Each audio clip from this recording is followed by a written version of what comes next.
you even imagine this idea of a contract or a treaty and you interpret it by any standard other than what it says? Yeah, or not even that. What it was that the people who signed it were agreeing to. Like, I'm pretty sure literal... Well, I can understand another standard, which would be what it says. Right. Because if you and I write up a contract and we think it means one thing, but we plainly write it to mean something else. But those two are the sort of the only I can think of. I can't think of. We just interpret it based on what are we feeling like today? What's our mood? Yeah, listen, it's okay. Imagine you sign a prenup and it has a clause against, say, sexual impropriety, and then 50 years later, society gets more lax about sexual impropriety. And then, your wife cheats on you, and then the wife argues oh, polyamory is basically normal now. And then the judge is like, yeah, so our standards have changed, therefore it's no longer. It's but that's not what I meant when I said that, right? You should interpret it based on the thing we agreed to in 1960 or whatever. Yeah, I can't think of any. Yeah, this would never stand. It would never. No contract works like this, right? The only other one I can think of would be the Bible. Well, yeah, but people who interpret the Bible like that are just really dumb. Yeah. Well, actually, I mean, they're usually quite clever, but they're also really dumb. Midway. The thing is, they never even answer. I saw a clip the other day of Ginsburg, and they asked her, it was an old clip where they basically said, what's your judicial philosophy? And I think it was contrasting her and Scalia. And they asked him, and he basically said some version of, my philosophy is that I read the text and I figure out what is, using historical interpretation, what it meant to the people at the time, and then I apply that to new situations that arise, new cases that arise under this framework. Whatever. That's an answer. That's what judges are supposed to do. Her answer was well, my thing is just that things change, and over time as things change, we just have to recognize that it's sort of all up for grabs. She didn't literally say that, but that was the only thing I could glean out of it, was that it was basically that I'm supposed to sit here as some sort of conduit to God, and I just decide, I feel like now's the time for, transgender bathrooms or whatever, so I'm just going to strike the hammer on it, and there we go. I've spoken. Libertarians like to say that, the state is a religion. And honestly, I think we would be better off in that case if it was, because at least people would show more respect for the rules instead of this nonsense. This absolute, charlatanry, false prophecy, really. Heresy, if you will. I guess if you're on the right, you might need some other talking points about Amy Coney Barrett. People are saying that, there's only 45 days till the election, but just so you know, Ruth Bader Ginsburg was confirmed in 43 days. You can say, if any of that matters. Yeah, you could say, Donald Trump is facing impeachment. Ruth Bader Ginsburg was appointed by Bill Clinton, who, some of you may know this, was also facing impeachment. I'm not sure if it was at the time. You can look it up. Not that anybody cares, but you may, care. Trump is, as he points out during the debate, Trump is the president, in fact, until Inauguration Day, so he doesn't even have 45 days. You can, in fact, appoint a justice in your lame duck periods. Nothing in the Constitution says that you can't. And do you know who reminded us of this fact? That's right, it's Ruth Bader Ginsburg. Yeah, during the time of Merrick Garland. And who's that? Yeah, exactly. It doesn't matter. Yeah, he used to be Scalia's replacement. Womp womp. And a very funny thing happened during the Merrick Garland hearings. I distinctly remember that. Oh no, it was before then. I'm sorry, but it was in 2014 when the Democrats controlled the Senate, and I believe the Republicans were trying to block Sotomayor. I think I may be slightly wrong, but again, it doesn't matter. And they had done the nuclear option. They had called it. I really hate using these dumbass terms the Democrats did the nuclear option, because it just obfuscates what even actually happened. Yeah. I don't even remember, but they abolished the filibuster for Supreme Court nominees, and Mitch McConnell said the Democrats are changing the rules to get this outcome, and I tell you this, you will regret this one day, and you may regret it sooner than you think. Mitch McConnell was quite right. They do regret it a lot sooner than they thought. What do they call him? Murder Turtle? Cocaine Mitch. The Cocaine Mitch thing is kind of laughable. The reason that he's called Cocaine Mitch is because his wife owns shares in an aviation shipping company, and that aviation shipping company was being used for cocaine smuggling. And so they're like, wow, you're a company that your wife owns shares in, so that, operated freight planes is... How many shares did she own? Oh, I don't remember. If it wasn't like a majority of the company, I mean, she's a significant stakeholder. I don't remember what exactly it is, but she's not like... Don't use the word stakeholder. Shareholder.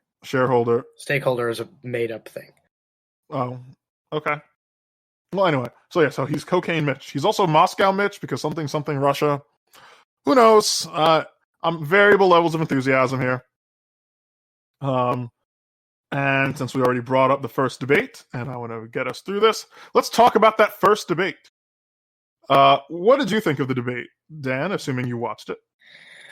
I did. Well, here's the deal.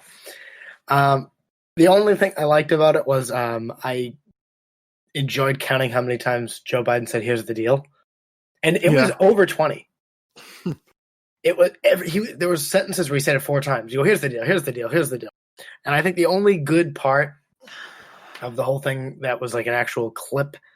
I'll get to that in a second. He did an objectively terrible job, but the expectations were so low that if he didn't basically fall asleep or, call someone the wrong name or trail off, then he was going to be considered like amazing.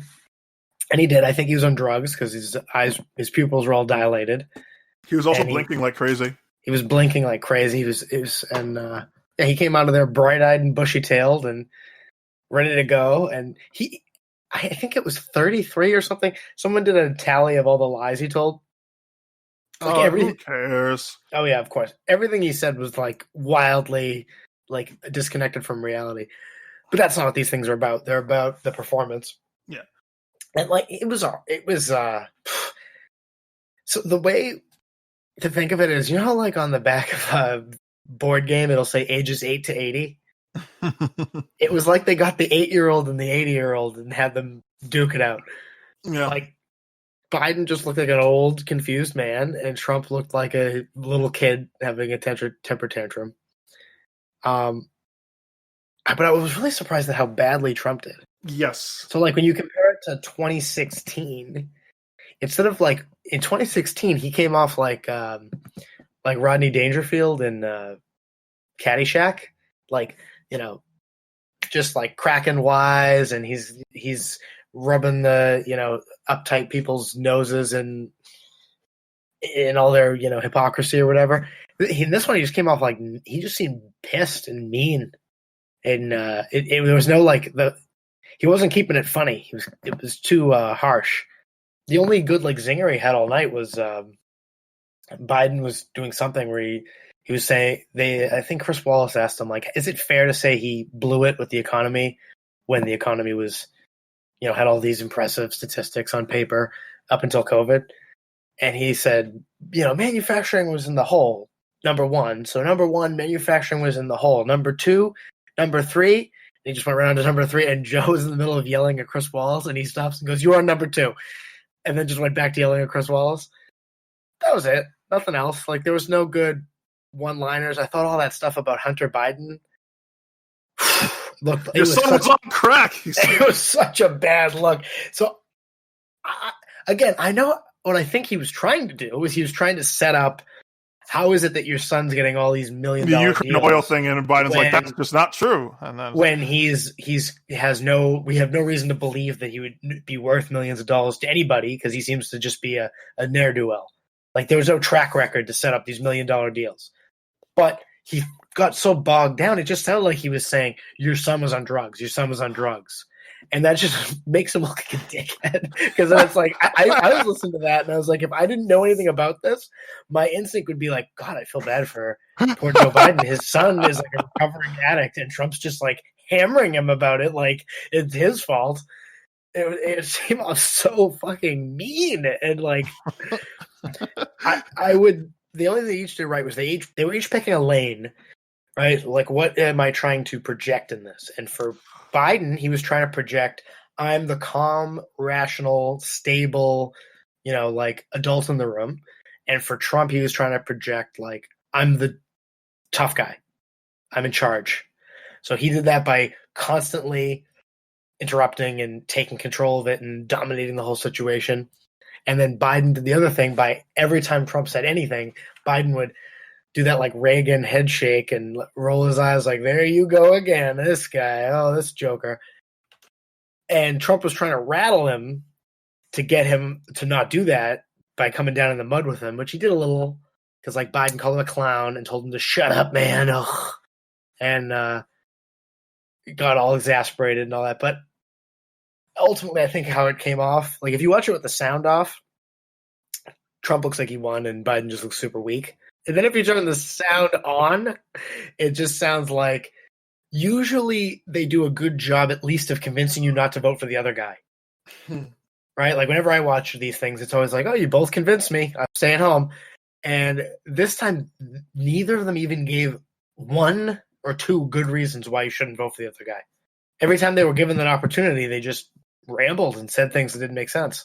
It was just a failure all around. As you know, I think that's the consensus of this. And I don't think anybody thought it was good, except for Trump, who said it was a fun evening. The vibe I got was basically that most damage was inflicted by Trump, some of which was onto himself. That's the way I see it. Trump cost himself more votes than Biden cost him votes. Yeah. How weird was that? The Trump gaffe of the night was the do you disavow or whatever, condemn? Do you condemn white supremacy? And he goes, yeah, sure. But then he didn't say it. The question was, are you willing to condemn white supremacy? And then Trump said, sure. And then Wallace says, well, they were all cross-talking. Yeah, they were cross-talking, but in the transcript it looks hilarious because it's like, are you willing to condemn white supremacy? And then Trump says, sure. And then, like, you can also imagine a pause, like an awkward pause as they wait for him to do it. And then he does it just like, yeah, like, Marcel, are you willing to apologize? I'm like, I'm willing to do that.